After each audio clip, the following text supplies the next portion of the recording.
where they kind of believe that you're owed a living as a writer, and you're not.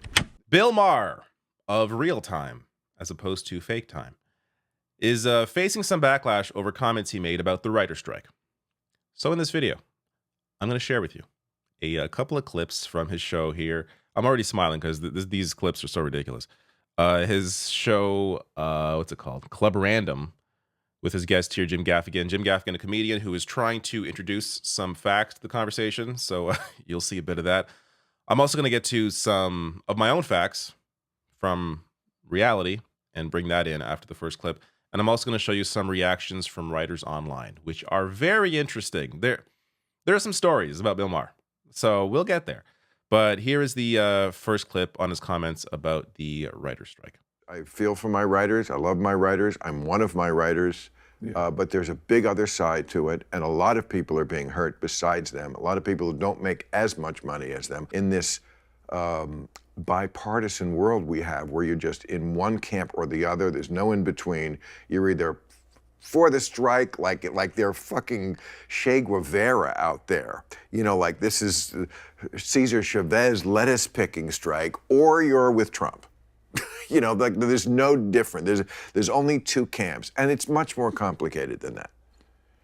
It is, but I do feel like there is a lot of the points, a lot of the grievances I kind of agree with. I do understand that they're getting screwed a bit by the streamers, yes. Yeah, I mean, but it's a change. All right. Jim Gaffigan here, already pushing back, which is good to see. I'll get to the second clip in a minute here. I got some things to say about this first clip. Starting with Bill's comments about there being this big other side. What is the big other side? Like Bill Maher here is trying to claim that, oh, he's on the side of the people who are making even less than the writers. He's on their side. Then why wouldn't you be against the executives who aren't offering fair contracts? This goes back to how strikes have been communicated in the media forever. It's always on the fault of striking workers, the impact that they have, whether it's, the example here when it comes to these strikes. So, restaurants, dry cleaning businesses worried about economic impact of ongoing writer strike. So you could say people, in these businesses are making less than the writers are. Why is it the fault of the writers? This is the fault of the executives not wanting fair contracts for the writers, the people that make them the content, that make them the money. You have here people like David Zaslav, top Hollywood exec, making $498 million in 5 years. 384 times as much as the average writer. He's the problem, not the striking writers striking for their living, striking to make a living. This Bill Maher, I feel like anytime there's a group of people that are fighting for their human rights, whether it's trans rights or whether it's writers fighting for fair pay, he hates groups of people. Like whatever group people is fighting for, whatever, he hates it without looking at like the details here, understanding where the problem actually is. So look, I have no problem sympathizing with others who are being impacted by this, of course. But again, it's not the writer's fault. It's the fault of the executives not giving fair contracts. Now, look, the pay here is completely insane. How anybody can see this and think, you know what? Screw the writers. These people deserve this much money for themselves. Total pay for top Hollywood executives over 5 years. So there's Zaslav, Ari Emanuel. So you can see them all. They're all like over $100 million. It's insane. Absolutely insane. Meanwhile, Writers Guild posts studio-by-studio forecast of how much a deal would cost. The striking union projects that a consensus would set Disney back $75 million annually and Netflix $68 million annually. And with the amount of money these companies make, that's a drop in the bucket. So in terms of just revenue, they right here, the Guild then compared these costs to companies' annual revenues and calculated the percentage that these costs represent compared to those profits. The cost would account for 0.091% of Disney's revenue, 0.214% of Netflix's, 0.180% of Warner Brothers Discovery's, 0.148% of Paramount Global's, 0.028% of NBC Universal's, and 0.006% of Amazon's, the WGA claims. this is a drop in the bucket for these people.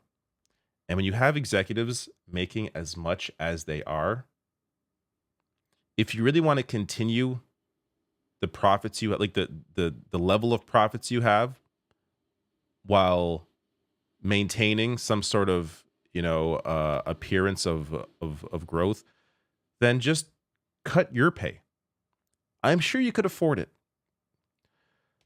Let me get to the second clip here. Like the reason, I mean, Zaslav made $400 million, and I think they're looking for 80 million for, it's like they're gonna, you leave a kid in front of a bowl of marshmallows, they're gonna eat the marshmallows. It's not like some grand thing. Well, I don't know.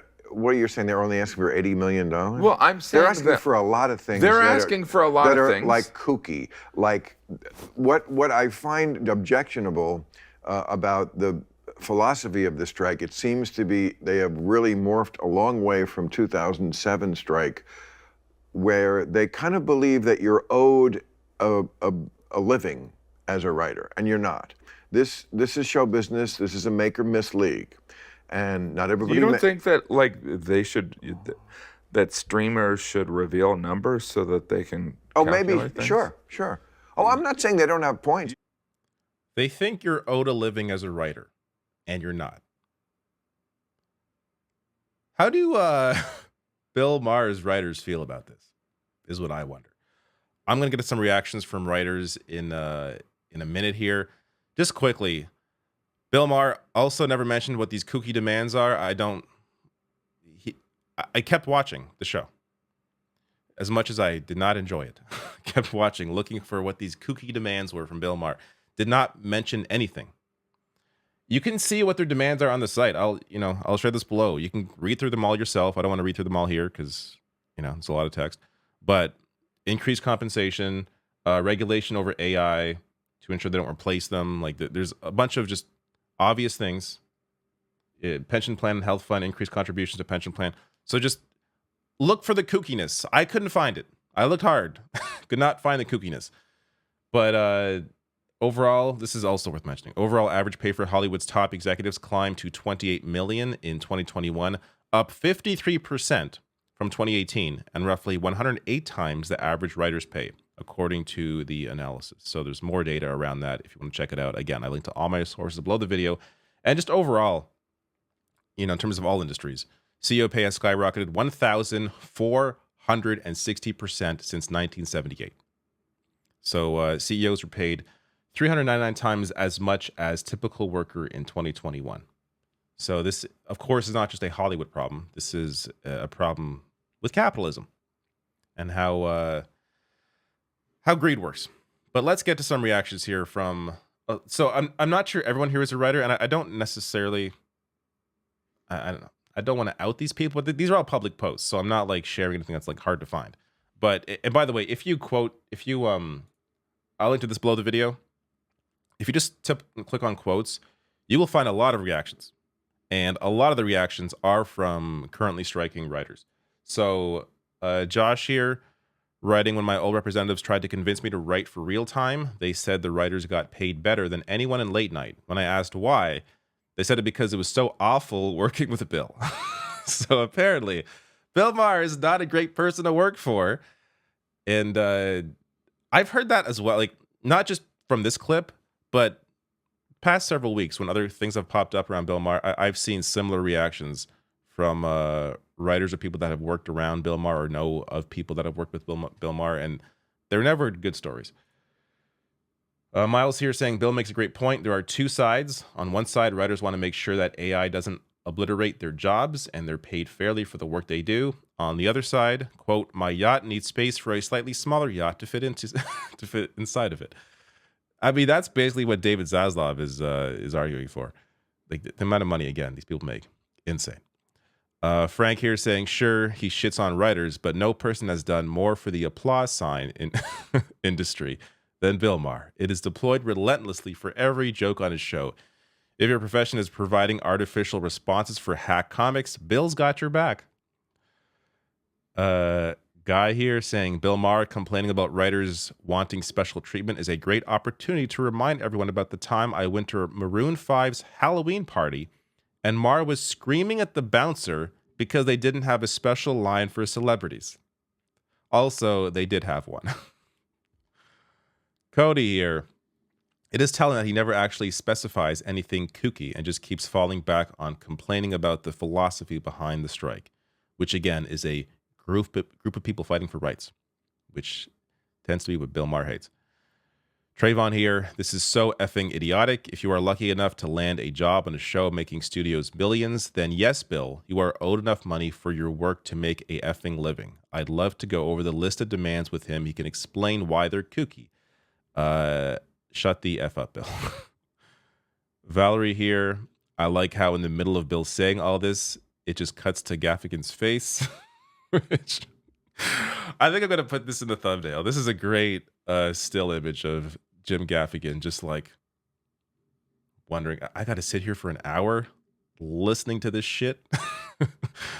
And he did a good job under the circumstances on pushing back against Bill Maher. So good on Jim Gaffigan.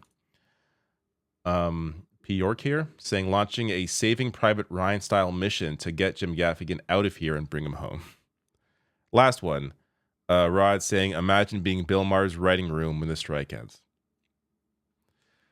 Maybe this is part of the reason he hasn't been funny in a long time. And you could argue maybe never really been all that funny. But it's just maybe he can't really get many writers in there because he's not fun to work for, apparently. But I don't know. This is secondhand knowledge, things I'm reading online. Maybe he's a great person.